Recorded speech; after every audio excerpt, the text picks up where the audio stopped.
everybody. Thank you very much for the introduction. I'm not sure I deserve it, but I'm sure it applies to the two other speakers.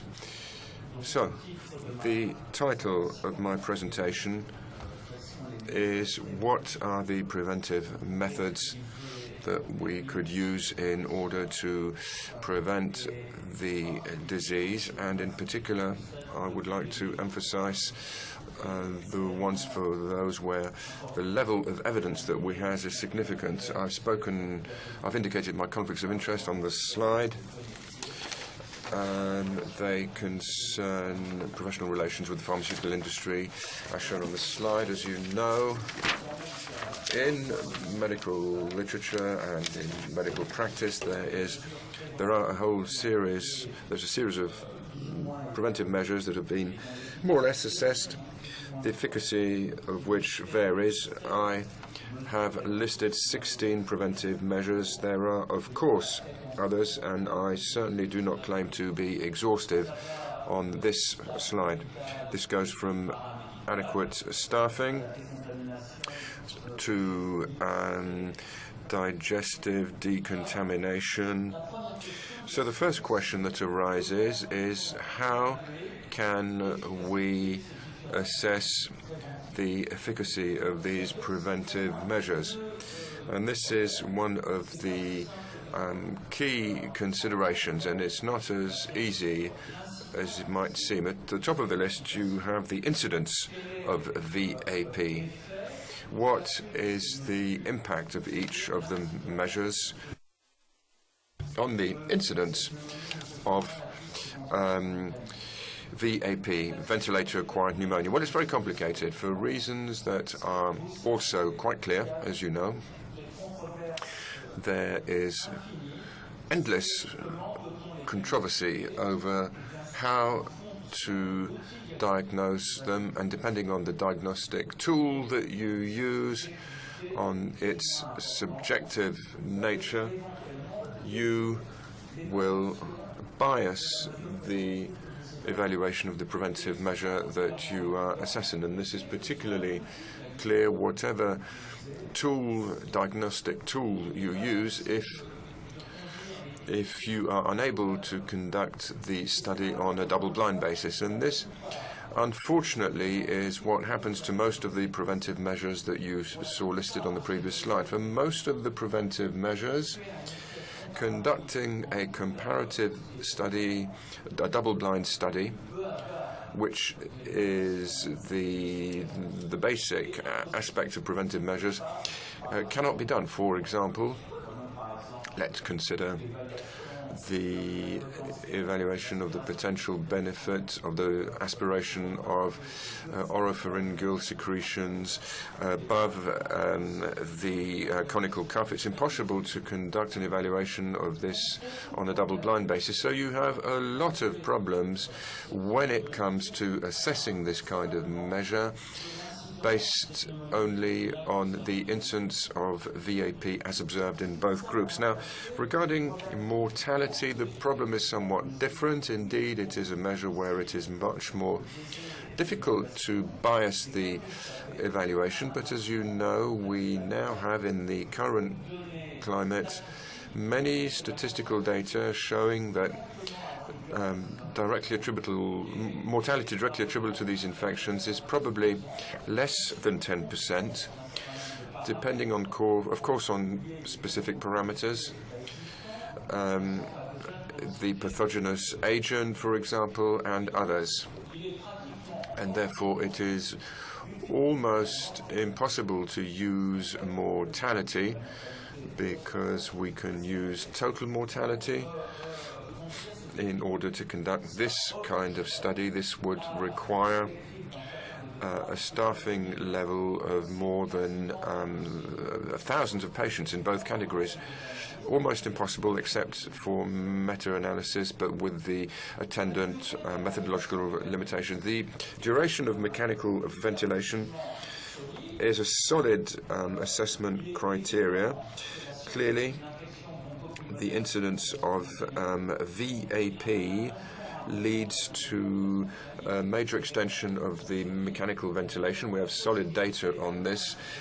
We can reach this objective in a more simple way with a per category number of patients that is lower. But as you know, these are studies that will require several hundred patients in each category who will be exposed to biases or limitations because the MV period will depend on many other factors than the incidence of a nosocomial infection. So there you have a lot of problems, but in red I've highlighted it in red at this point, given the data that we have, solid data. I think the length of the stay in the ICU or in the hospital and the factors that will interfere with the preventive measures are too numerous for it to be either relevant or easy to demonstrate. The use of antibiotics, I feel, is a judgment criteria which has not to date been properly used, and I think that's probably a failing in these tests, because clearly if we are able to reduce the incidence of these infections, then we should be able to display that it has a major impact on antibiotic use among the patients included in the test. And if you're unable to prove that, then that raises lots of questions on the true efficacy of the measures that are being used. And the last point concerns VACs, in other words, ventilator-associated complications. And over the past 3 to 4 years, there has been a major shift towards the use of these VACs in order perhaps to replace the incidence of VAPs, ventilation-acquired pneumonia. As you know, this was mainly recommended by Michael Prompus, but probably too quickly it was endorsed by most of the American intensive care societies or infectious diseases society. The complications arising from VAC are very simple. After a stable period of at least 2 days, we are looking at a major deterioration in the blood gases with objective data after some changes over time, but with the objective impact of the need to increase FiO2 on the respiratory apparel of at least 20 points to move from 40 to 60%, for example. So you need a very significant deterioration in the blood gas level in order to qualify as a VAC. The other criterion that can be used is the level of PEP with the required increase needed of 3 centimeters of water of the level of PEP over a period of at least 2 days. So, as you can see, this is a simple definition which is based only on the ventilation parameters. This definition has 2 key benefits. The first benefit is that it is objective and can be measured, calculated for MV patients in a mechanical way. In particular, if you have a software that enables this. This is increasingly the case, perhaps not in all IC units, but in many units. It is now possible to have an automatic report on the FiO2 in the respiratory apparatus and the PEP level that has been used. And when you have that, collating the data on the VACs is relatively simple and can be automated. The second benefit is that this complication, as defined by Michael Klompas, is very closely linked to observed morbidity and mortality in patients on mechanical ventilation. This is illustrated in several articles, and we understand very clearly that when a patient has deterioration in blood gases which requires a PEP level increase over the more than 2 days with the criteria shown on the slide, we easily understand that there is a price to be paid by the patient. So 2 key benefits. Now the problem, as you know, is that the link between these ventilator-associated complications and nosocomial pneumonia acquired through ventilation is relatively broad. Looking at the diagram on the slide, we're only looking at 1/3 of VAPs which are associated or arise from complications as defined by Michael Klumpers. So if we use this definition, then we will not be taking into account around 2/3 of ventilation-acquired pneumonia. And conversely, many of these complications arising from VAC have nothing to do whatsoever with the incidence of an infectious disease. So you can adjust the definition by requesting that the relevant complication be associated with the prescription by doctors of antibiotic therapy over a period of at least 4 days, which means you can define the complication, the VAC, as being on a bacterial basis because the doctors in charge of the patient have prescribed antibiotics. But even if you use that definition, we're still quite far from taking into account all the forms of VAP. It is also important to note that this definition, even though it is relatively objective, can be easily changed by doctors in their daily practice in order to ensure that these complications are not identified. So the number of complications that if you don't, you have to decline FiO2 if the saturation is over 95%. So it's very easy to play around with the definition and to graduate it towards a fairly large number of VAC complications, depending on the algorithmic logarithms that you will use for ventilation. So as of today, we probably can't use this judgment criteria. Now, going back to the physiopathology of bronchopneumonia acquired under MV, as you know, most of them are due to lung infection due to a bacterial inoculum in the deeper sections of the lung, and this bacterial inoculum, when it becomes too big or too virulent, or when the pulmonary defense system is too weak, this bacterial inoculum will lead to what we call bronchopneumonia in histological terms. In other words, an infection, a bacterial infection of the lungs with local infiltration of the alveoli and the terminal bronchioli. So the physiological mechanism is that starting off with the colonization of the oropharynx, inhalation into the trachea, and this leads to the inocular in the deeper sections of the lungs. Of course, you also have the problem of cross-transmission between patients, cross-infection as shown on the slide, with the possibility that the medical team may change the orotracheal colonization by transferring, in fact, the germs to other patients, and it will be necessary also to block this cross-transmission, which brings about the whole problem of the controlling nosocomial infection in an IC unit.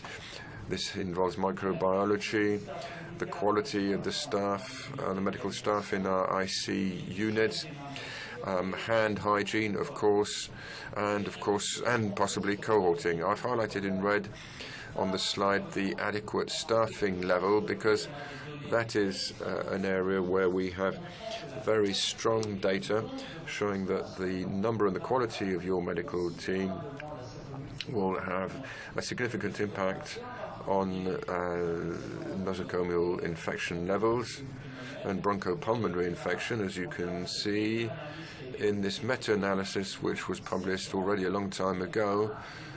We have data mainly arising from observational studies. It's almost impossible to conduct a randomized study in order to assess the efficacy of the staff in preventing these nosocomial diseases. And observational data are very bear out the findings, showing not only a decrease in the number of pulmonary infections, but a decline in observed mortality depending on the quality. And it's important, as we see in this study, in the lower section of the graph, there's a gradient between the quality and the number of the people in the team and in nosocomial infection. I think this is important because in France, it's often said that, well, we don't have the resources, the hospital manager give you so many doctors, nurses, and there's nothing else to be done. No, I think we have a role. We have a role to play to force our management to provide us with the resources needed to look after our patients. And I think there's another aspect which we don't exploit sufficiently, which is simply on a day-to-day basis.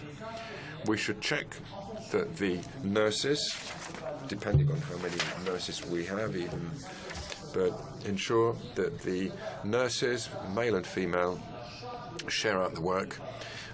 Depending on the actual workload, it's very easy with the softwares that we now have to calculate for each of the patients who are in our units the workload.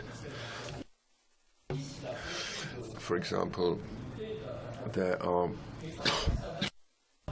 it reflects the workload for each patient, and depending on that, depending on the number of nurses that you have on the team, you can share them out. There's no reason that one nurse should have 2.5 patients or 3 patients in the unit if the SRLF of the patients vary. So we can probably improve in that area.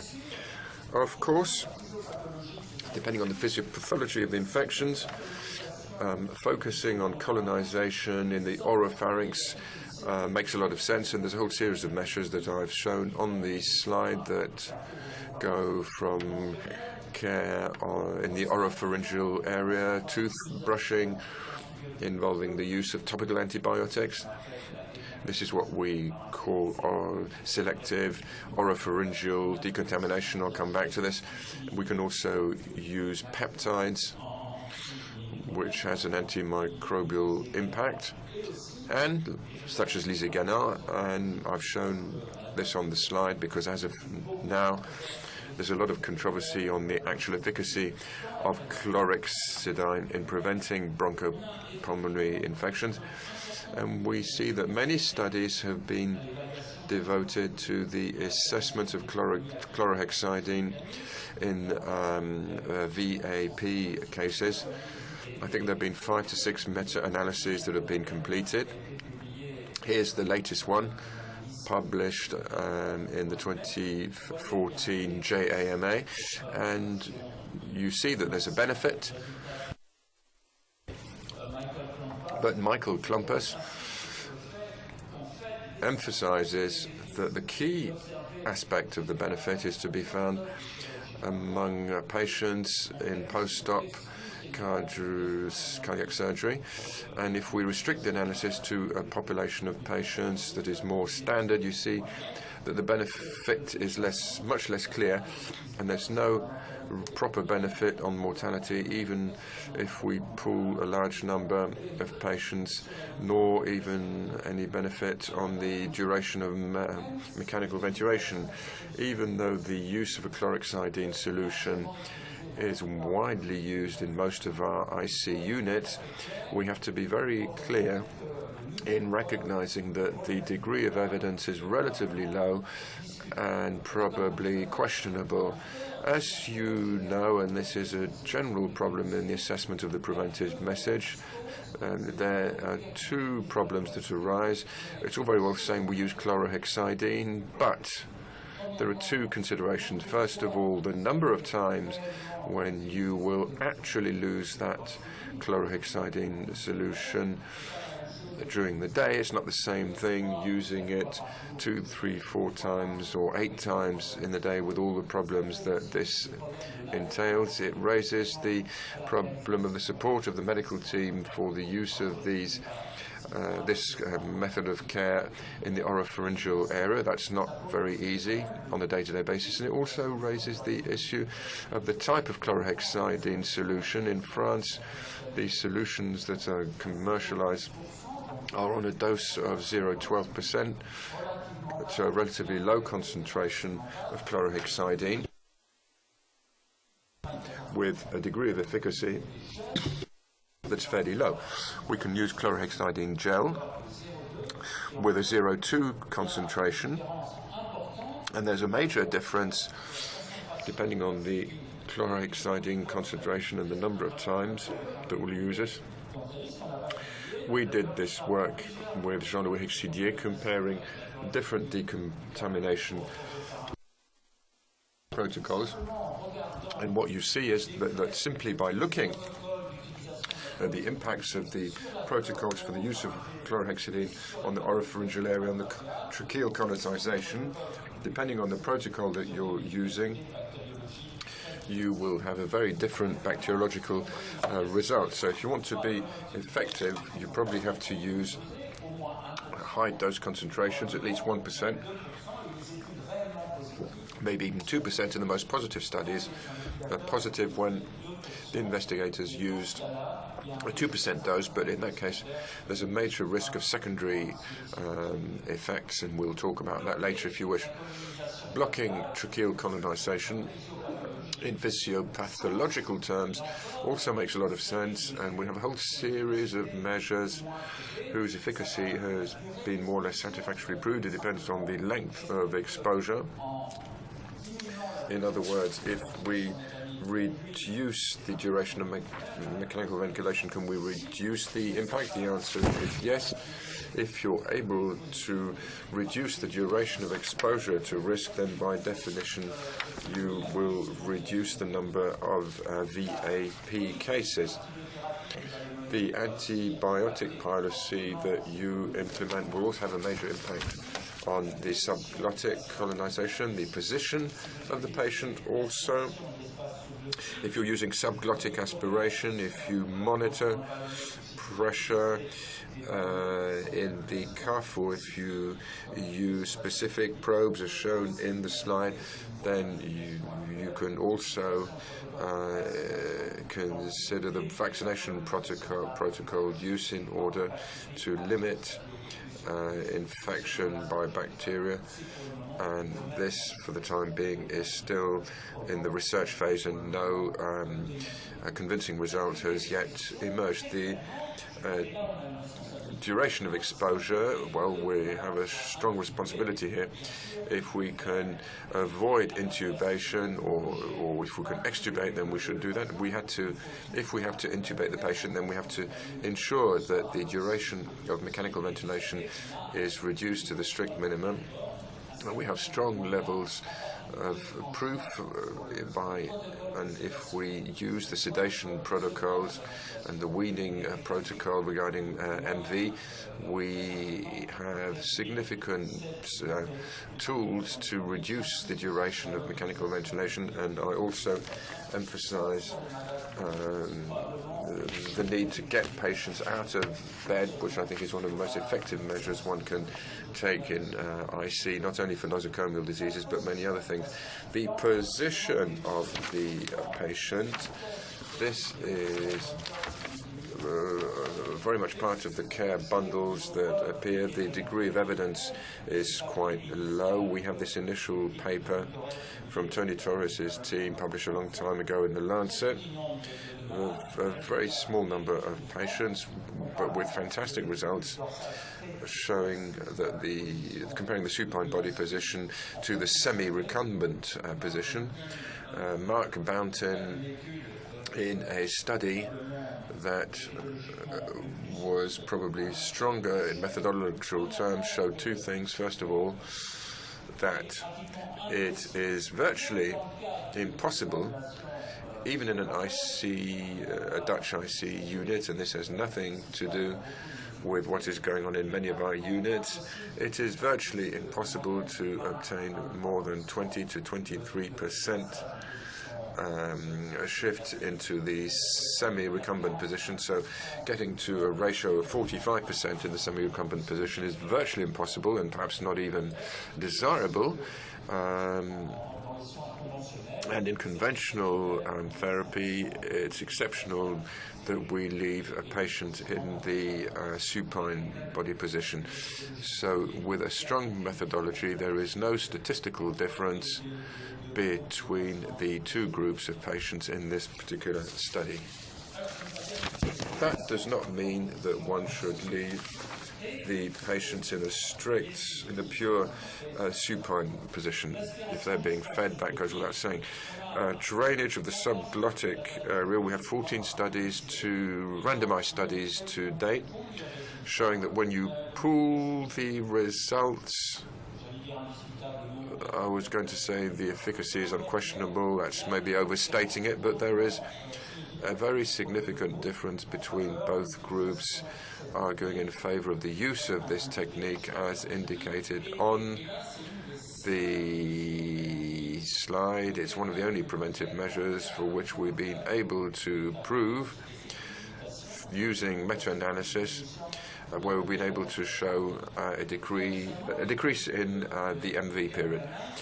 The study conducted by Pierre Damas in Belgium has led to a new randomized trial, which is quite strong in methodological terms, showing that this method does indeed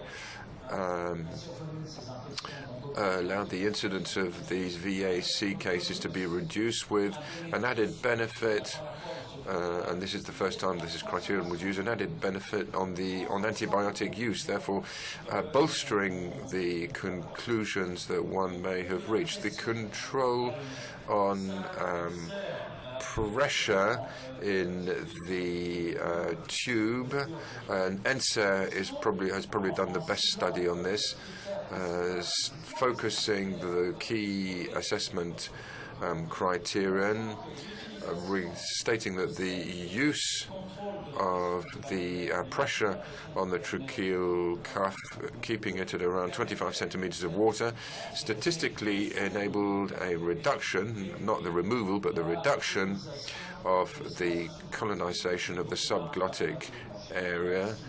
And he also proved or demonstrated a decrease in the study in the number of VAPs. He also shows, even though it's not as clear as this, looking at his results, he also indicated a decrease in the antibiotic use without any reduction in the duration of MV, but the number of patients in the cohort probably did not enable this decrease in the duration of MV to be highlighted.